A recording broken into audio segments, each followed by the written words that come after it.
গুৱাহাটীৰ জ্যোতিচিত্ৰবনৰ প্ৰেক্ষাগৃহত অলপতে অনুষ্ঠিত হৈ যায় ৰেগে মেগা মডেল নৰ্থ ইষ্ট 2026 দুদিনীয়া কাৰ্যসূচীৰে অনুষ্ঠিত হোৱা এই অনুষ্ঠানত মুখ্য অতিথি হিচাপে উপস্থিত আছিল মহাময়ী অভিনেত্ৰী মৃদুলা বৰুৱা। নৃত্য, গীত, বাদ্য, যোগাসন, সৌন্দৰ্য আৰু পৰম্পৰাগত সাজপাৰৰ প্ৰতিযোগিতাই সমগ্ৰ অনুষ্ঠানটিক অতি আকৰ্ষণীয় কৰি তুলিছিল। ৰেগেৰ এই কাৰ্যসূচী আছিলে অষ্টম সংস্কৰণ। ৰেগে মেগা ইভেণ্টৰ পৰিচালক মুন ৰাভা আৰু ৰুমা ৰাভাই সুদীৰ্ঘ কাল ধৰি অসমৰ কলা কুশলী তথা শিল্পীসকলক ৰাষ্ট্ৰীয় পৰ্যায়লৈ উন্নতি কৰাত সফল হৈ আহিছে। এইবাৰো দিল্লীৰ ৰাষ্ট্ৰীয় বিজয়ীসকলক ৰেগে মঞ্চত উপবিষ্ট কৰাই বিশেষ সন্মান তথা বিপুল আদৰণি জনায়। এই সন্দৰ্ভত শিল্পীসকলৰ মনৰ ভাৱ জানিবলৈ চাওঁ আহক এক বিশেষ প্ৰতিবেদন। গুৱাহাটীৰ পৰা মতিয়াৰ ৰহমানৰ ৰিপৰ্ট, নিভাজ অসম লাইভ। ইয়াতে আমি 2026 ইণ্ডিয়ান ছুপাৰষ্টাৰ দিল্লী ছিজন 2, গতিকে আমি তাতে আমাৰ অসমৰ পৰা বহুতকেইটা প্ৰতিযোগী গৈছিলে, বহুত কেটেগৰী আছিলে, ছিংগিং, ডান্স, মডেলিং। গতিকে তেওঁলোকৰ আজি আমি অনুভৱবিলাক জানিব বিচাৰোঁ, কাৰ কেনেকুৱা অনুভৱ হয়।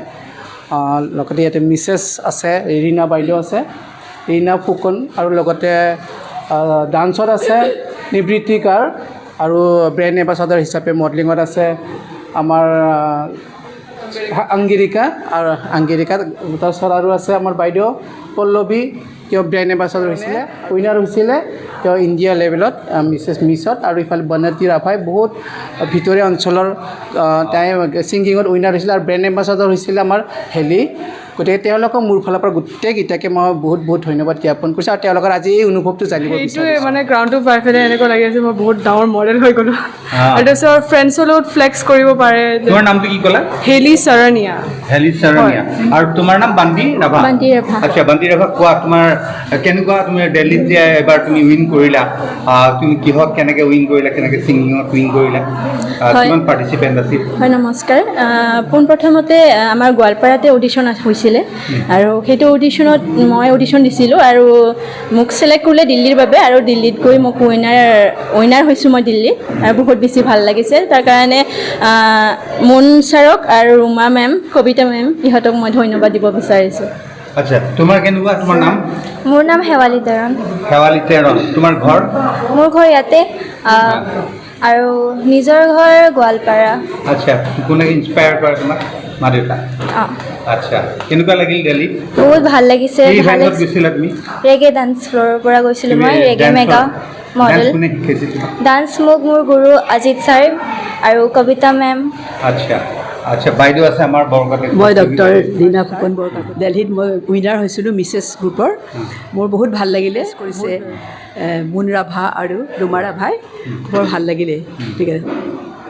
আচ্ছা, আমাৰ লগত আছে ব্ৰেণ্ড এম্বেচেডৰ। সেই ব্ৰেণ্ড এম্বেচেডৰ বুলি ক'লে এইটো ইণ্ডিয়ান ছুপাৰষ্টাৰ আপুনি যিটো পাইছে, আপোনাৰ নামটো? মোৰ নাম পল্লৱী বড়ো। পল্লৱী বড়ো।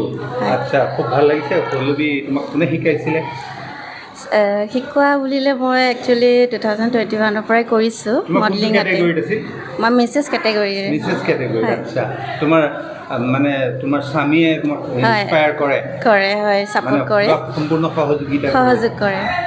আচ্ছা, তো কিমান পাৰ্টিচিপেণ্ট আছিল তাত মিছেছ কেটেগৰী? আমাৰ পাৰ্টিচিপেণ্ট আছিলে 6গৰাকীমান আছিলে। 6গৰাকীমান আছিলে। আচ্ছা, मैंने मिस कैटेगरी में ब्रांड एम्बेसडर जीता है। मिस कैटेगरी में तुम्हारा ग्रूमिंग कौन सिखाया है तुमको? मेरे को सैम सर ने सिखाया है। अच्छा, कितना पार्टिसिपेंट था उसी समय दिल्ली में? टोटल 150 से ऊपर था। बहुत था, मतलब बहुत पार्टिसिपेंट था। बहुत ये करना पड़ता है, कंपटीशन बहुत था। कितना राउंड था इसमें? 2 राउंड, ट्रेडिशनल और वेस्टर्न। Traditional round. আৰু আমাৰ ইয়াতে ডান্সত নিবৃত্তি গাৰ্গ। মই ইণ্ডিয়ান ছুপাৰষ্টাৰ দিল্লীত ডান্স কেটেগৰীত উইনাৰ হৈছিলোঁ। মোৰ এক্সপিৰিয়েঞ্চ খুবেই ভাল আছিলে। মই এইটো প্লেটফৰ্ম পোৱাৰ কাৰণে মই বহুত হেপ্পী।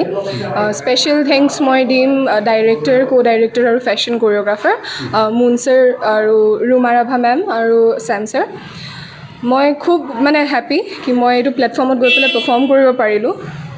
আৰু মই মোৰ গুৰু ৰীমা মেমকো থেংকছ দিম, কাৰণ তেওঁৰ কাৰণে মই ইমান দূৰত গৈ পেলাই ইমান ভালকৈ ডান্স কৰি আহিব পাৰিলোঁ। আৰু তেওঁৰ কাৰণেই মই চাগে আজি উইনাৰটো পাইছোঁ। তেওঁৰ মানে হেল্প নহ'লে মই নোৱাৰিলোঁ হয় ইমানখিনি এচিভ কৰিবলৈ। চ' সেইটোৱে। Thank U.